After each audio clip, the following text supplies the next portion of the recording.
আসসালামু আলাইকুম। বিবিসি আন্তর্জাতিক লাইভে আপনাকে স্বাগত। শুরুতেই সংবাদ শিরোনাম, পর বিস্তারিত। পুরোদমে ইসরায়েল, ফিলিস্তিন, ইরান, হিজবুল্লাহ যুদ্ধ চলছে, জানিয়ে দিব আমাদের হাতে থাকা সর্বশেষ গুরুত্বপূর্ণ আপডেট। আন্তর্জাতিক সংবাদ, ইসরায়েলি হামলা অব্যাহত রাখার অঙ্গীকার ইয়েমেনি যোদ্ধাদের। জানিয়ে দিব ইসরায়েলি সেনা প্রত্যাহারের সহযোগিতা করুন, আমেরিকা ও ফ্রান্সকে আহ্বান মেকাতের।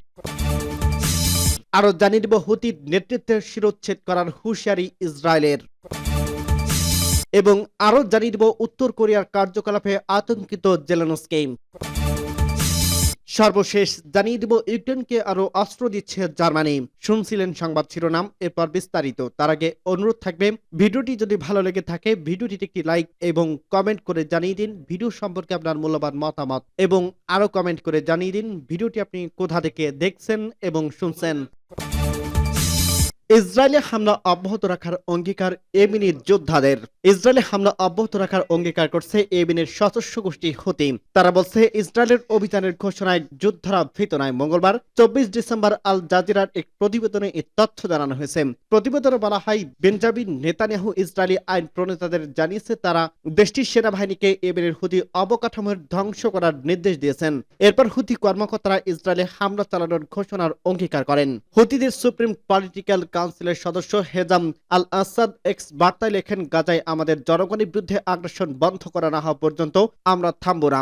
নেতানিয়াহু জানাবেন যে নতুন মধ্যপ্রাচ্যের স্বপ্ন তার জন্য শাস্তি ছাড়া কিছুই নয়। হুতিরা গাজায় যুদ্ধবিরতিতে সম্মত হওয়ার জন্য ইসরায়েলি কর্তৃপক্ষকে চাপে রাখতে চাইছে। এর জন্য তারা ইসরায়েলের রকেট ও ক্ষেপণাস্ত্র হামলা শুরু করে। তবে এর আগে থেকেই লোহিত সাগরে বাণিজ্যিক জাহাজগুলোতে ক্ষেপণাস্ত্র ও ড্রোন হামলা চালাচ্ছে তারা। এ নিয়ে উদ্বিগ্ন পশ্চিমারা। নেতানিয়াহু এমন ঘোষণার পর দেশটির প্রতিরক্ষা বিভাগের কর্মকর্তারা ইরানে সরাসরি হামলার ইঙ্গিত দিয়েছেন। গোয়েন্দা সংস্থা মোসাদের প্রধান সহ কর্মকর্তারা বলছে, ইয়েমেনের প্রক্সি গোষ্ঠীর উপর হামলার চেয়ে ইরানি সরাসরি হামলা এখনই মক্ষম সময়। উত্তর ইসরায়েলের সাফেদ শহরের নিরাপত্তা মন্ত্রিসভার বৈঠকের পর এটি ভিডিও বিবৃতিতে নেতানিয়াহু বলেন, হুতিদের বিরুদ্ধে ইসরায়েল একা নাই। অতীতে গোষ্ঠীগুলোর বিরুদ্ধে যুক্তরাষ্ট্র এবং ব্রিটিশ বাহিনী বরাবর হামলা চালানোর ইঙ্গিত করেন তিনি বলেন, যুক্তরাষ্ট্র সহ অন্যান্য দেশ আমাদের মতো হুতিদের হুমকি হিসেবে দেখে। এটা কেবল বিশ্বব্যাপী জাহাজ চালানোর জন্য নয়, বিশ্ব ব্যবস্থার জন্য হুমকিও তারা। ইসরায়েলি সেনা প্রত্যাহারের সহযোগিতা করুন, আমেরিকা ও ফ্রান্সকে মেকাতির আহ্বান। লেবাননের প্রধানমন্ত্রী নাজিব মেকাতি তার দেশের দক্ষিণাঞ্চল থেকে ইহুদিবাদী ইসরায়েলি সেনা প্রত্যাহার করার কাজে সহযোগিতা করার জন্য আমেরিকা ও ফ্রান্সের প্রতি আহ্বান জানিয়েছেন। লেবাননে ইসলামী প্রতিরোধ আন্দোলন হিজবুল্লাহর সঙ্গে ইসরায়েলের যুদ্ধবিরতি চুক্তি সই হওয়ার পর লেবানন ইসরায়েল সীমান্তে পরিদর্শনে গিয়ে তিনি এ আহ্বান জানালেন। গত 27 নভেম্বর স্বাক্ষরিত এক চুক্তিতে আমেরিকা ও ফ্রান্সের মধ্যস্থতায় করছিল।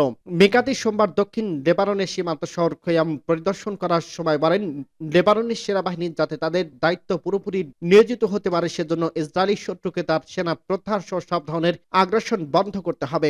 এজন্য তিনি আমেরিকা ও ফ্রান্সকে ইসরায়েলের উপর চাপ সৃষ্টি করার আহ্বান জানান। প্রধানমন্ত্রী মেকাতি বলেন, 4 দিনের যুদ্ধবিরতি মেয়াদ শেষ হয়ে যাওয়ার আগেই যাতে তেল আবিব এই চুক্তি পুরোপুরি বাস্তবায়ন করে সেজন্য তার উপর চাপ প্রয়োগ করতে হবে। এখনো ইসরায়েলি সেনারা দক্ষিণ লেবাননের প্রতিদিন যুদ্ধবিরতি লঙ্ঘন করে যাচ্ছে বলে অভিযোগ করছে দেশটির প্রধানমন্ত্রী।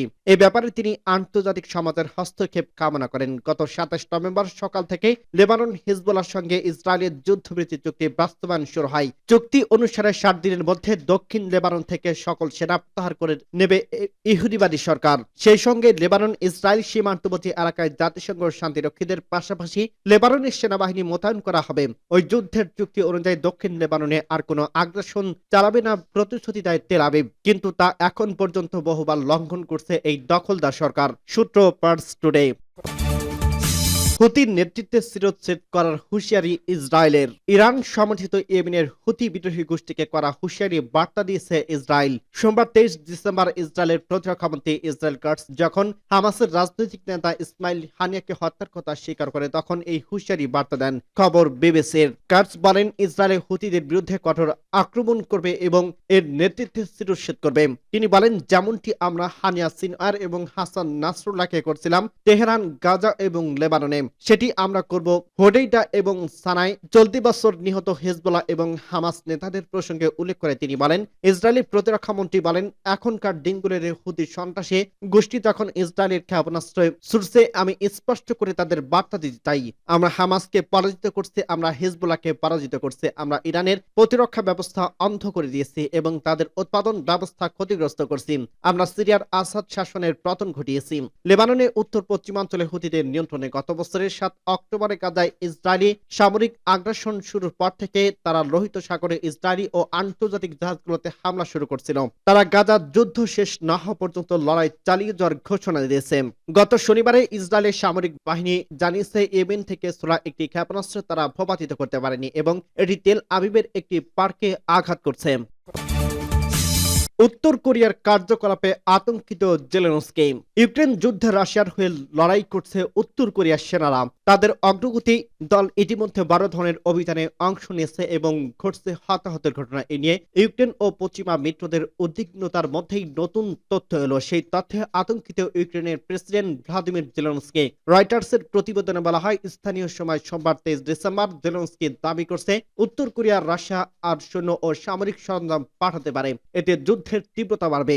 ইউক্রেনের প্রেসিডেন্ট ভ্লাদিমির জেলেনস্কি জানিয়েছে, রাশিয়ার তুরস্ক অঞ্চলে 3000-এর বেশি উত্তর কোরীয় সৈন্য নিহত ও আহত হয়েছে। পিয়ংইয়ং মস্কোর সেনাবাহিনীর জন্য আরো সেনা ও সরঞ্জাম পাঠাতে পারে। তিনি বলেন, উত্তর কোরিয়ার রাশিয়ার সেনাবাহিনীতে অতিরিক্ত সৈন্য ও সামরিক সরঞ্জাম পাঠানোর আশঙ্কা রয়েছে। এই ব্যাপারে সতর্ক থাকতে হবে। আমরা এই বিষয়ে কার্যকর প্রতিক্রিয়া দেখাবো। জেলেনস্কি তার শীর্ষ সামরিক কমান্ডার আলেকজান্ডার সিরিস্কির কাছ থেকে একটি প্রতিবেদনে পাওয়ার পর এক্স বার্তায় এসব দাবি করেন। জেলেনস্কি বিপুল উত্তর কোরিয়ার সেনা নিহতর দাবি করলেও দক্ষিণ কোরিয়ার তথ্য বলছে অন্য কিছু।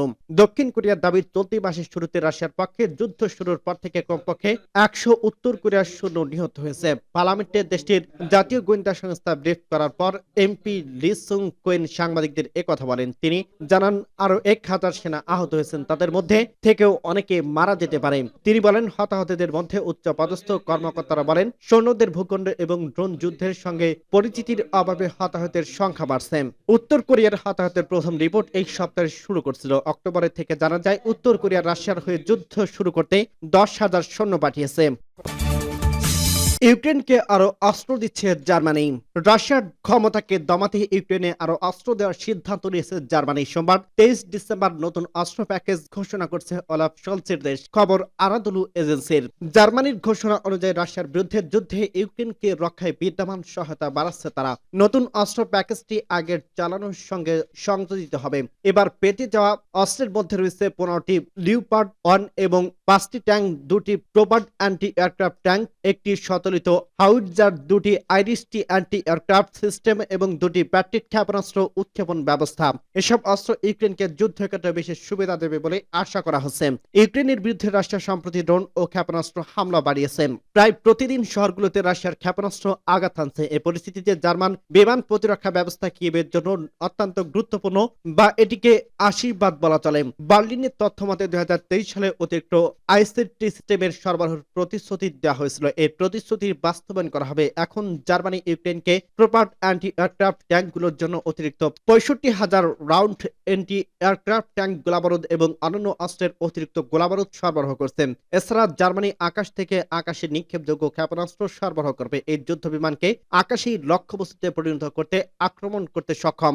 এ ধরনের আক্রমণ পরিচালনা করা গেলে খুব সহজে শত্রু বিমান ধ্বংস করা সম্ভব। এদিকে ইউক্রেনকে অস্ত্র সহায়তার বৃদ্ধি জার্মানিকে নতুন সংখ্যায় ফেলছে, কারণ ইউক্রেনে হামলার পর থেকে রুশ হুমকির মুখে আছে ইউরোপ। দ্বিতীয় বিশ্বযুদ্ধের পর এই অঞ্চলের যুদ্ধের দামামা আতঙ্কিত করে রেখেছে গোটা অঞ্চলকে। আশঙ্কা করা হচ্ছে অদূর ভবিষ্যতে সামরিক জোট ন্যাটোর সঙ্গে সংঘাতে লিপ্ত হতে পারে মস্কো। এমন পরিস্থিতির মধ্যেই নতুন করে জার্মানিতে হামলা চালাতে পারে রাশিয়া, এ আশঙ্কা করছে দেশটির সরকার। ঠিক কবে নাগাদ এই হামলা করা হবে তা নিয়ে সতর্কবার্তা দেওয়া হচ্ছে জার্মানির সরকারের পক্ষ থেকে। সম্প্রতি জার্মানির প্রতিরক্ষামন্ত্রী ব্যারিস পিস্টোরিও জানায়, নির্বাচনকে সামনে রেখে জার্মানিতে হাইব্রিড হামলা চালাতে পারে রাশিয়া।